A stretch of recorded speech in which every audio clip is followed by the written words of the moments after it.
For years, drug overdoses have been the #1 cause of death among 19 to 39-year-olds, but now overdoses are the #1 cause of teen death in British Columbia. The BC Centre for Disease Control Statistics shows that 2022 was the first year that overdoses, of which the vast majority involved fentanyl, overtook other causes of death in the 10 to 18 age group. The year before, the leading cause of death was accidents. And the rise in overdoses isn't by a little, it's a lot.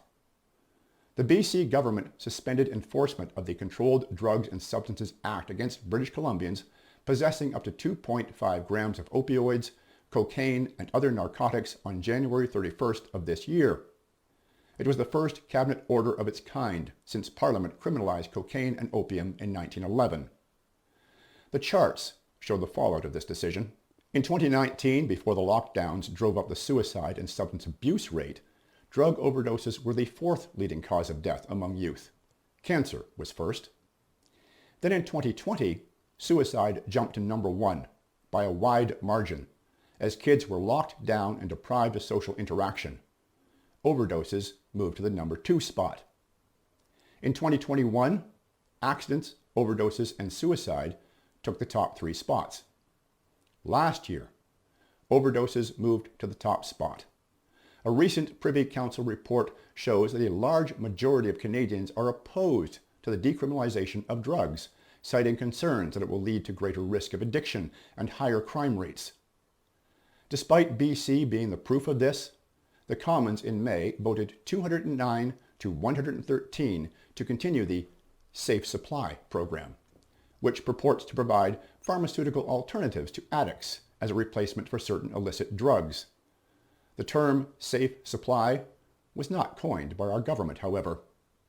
It's a marketing term created by Purdue Pharma, the makers of hydromorphone, the most common drug given as a replacement for illegal drugs.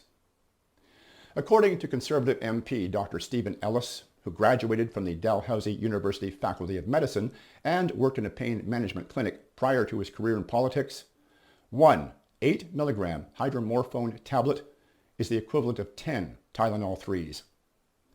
At a Commons debate on May 18th, Ellis said, "The market is being flooded with opioids. The Liberal government is giving them hydromorphone for free, and they are selling it to buy fentanyl. If they are not doing that, then they are taking that hydromorphone, crushing it, and injecting it.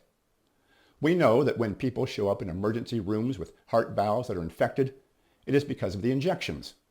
There are spinal cord abscesses that a person gets almost only with intravenous drug use. This is what's happening with this safe supply. Let's be honest, it's not safe. There's nothing safe about this."